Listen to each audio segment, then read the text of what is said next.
So back when I was at school, I used to be the quiet kid in class, and not the kind that shoots up the school.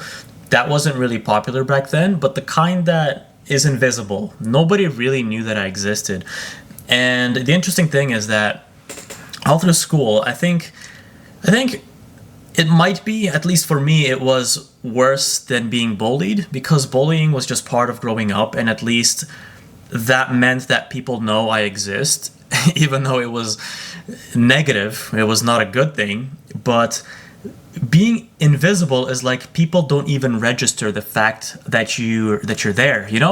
When you're playing some kind of sports game in gym class, physical education class, right? You're playing soccer. Nobody would pass to me because it's like it's not that people thought, oh, this guy sucks at playing. It's more like I was just standing on the side, hoping someone's gonna pass to me, and I couldn't really put myself out there to be like, yo, pass to me, bro. I'm also playing, right? I was just kind of like hoping someone's gonna notice me, and guess what? That hoping never did anything because, if you're anything like me and you grew up as an introvert, you'll know exactly what I'm talking about when you kind of stand there hoping, well, I hope they notice me. I hope I get to kick the ball once. Right? That was literally every gym class. I'm like, oh, here we go again. Today we're playing basketball. I hope somebody passes me the ball at least once. Because unless the ball goes out of bounds and I run and get it myself, no one knows that I'm actually there. That was the fact. But here's when everything changed, and this is the power of, well, having a dynamic with a friend. So one of my closest friends to this day, he we became friends in grade six, and the funny thing is, you know how an extrovert makes friends with an introvert? He is the one that befriended me. He's like, oh, hey, let's be friends, right? And we ran this dynamic. I guess I didn't realize it back then, but I was the person who always made up the schemes, the plans, the behind the scenes. And my friend, being the extrovert, good at talking, good at getting attention on himself, he was the one who executed whichever plans that I would come up with. So you see, on his own, he would just do random shit, and on my own, I would have all these plans but nowhere to get them out. But together, I was able to tell him all the ideas I come up with.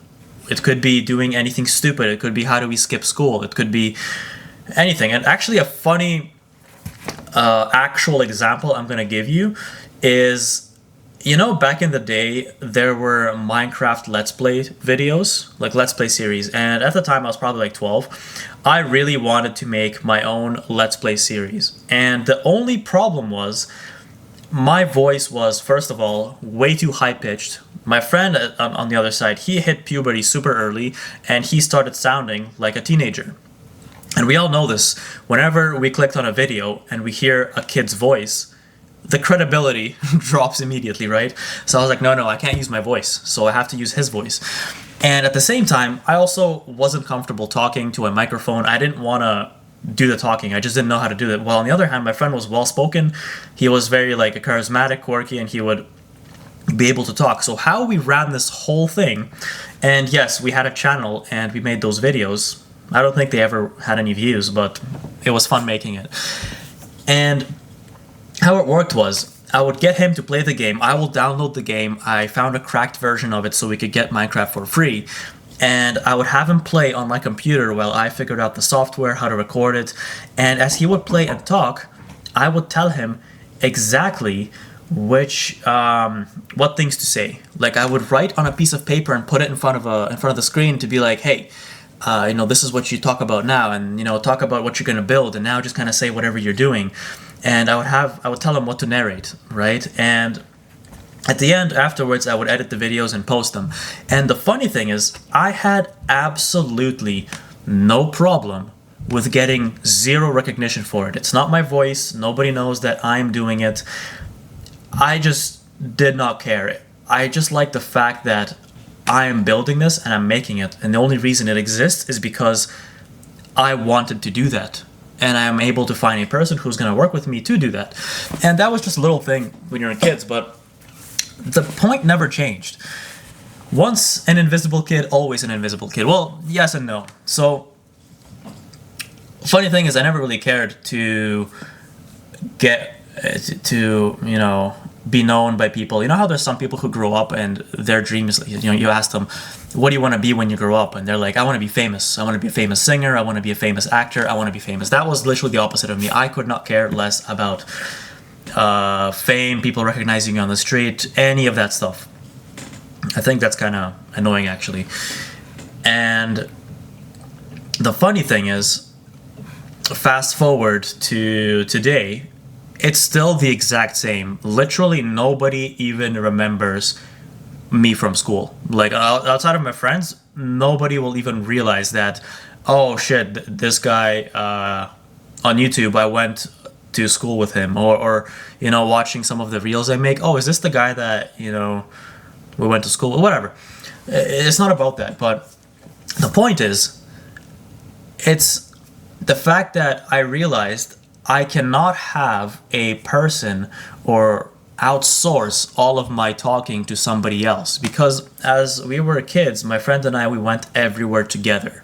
We did everything together, and therefore I would always make the inquiries, but he would always do the talking. If we're going to a store, he'll ask the questions from the cashier, right? Or whatever it is. All the interactions were handled by him, and I was just behind the scenes.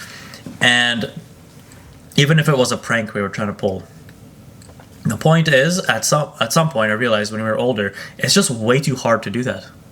It's me putting my expectations onto somebody else, and when another person does it, they're gonna do it their way, and so it doesn't come out right, and then you're like, oh no, you need to say it this way, and I can't even say anything because I can't do it myself, right?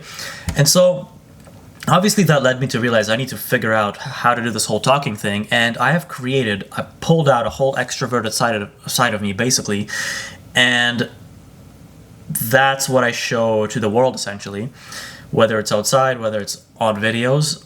And honestly, the funny thing is, the whole idea is still the same. The fact that I don't really care for recognition, fame, whatever, any of that stuff, even though, it's funny to say that, even though I am making content and literally putting my face on here, but that's only because that's the way I figured I should do it, right? And I think I don't really want to hide behind a camera and such. This is better credibility, or not hide behind a camera, hide behind a screen. Better credibility, better authenticity, whatever you want to call it.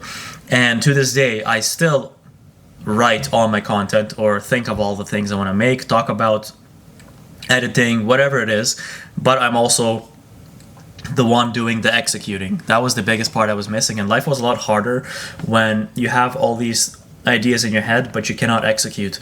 And even with those funny example of making the Minecraft videos, it wasn't just those videos. There were so many videos we've made which were like playing scary horror games, reactions, whatever it is, but I was never in them. And I would also be okay with that today, but it's nice to be able to execute those things. And yeah, on a side note, if you guys want to learn how to do that, you feel free to check out the link in the description. But that being said, life did get a lot easier when you can align the behind the scenes with the front lines.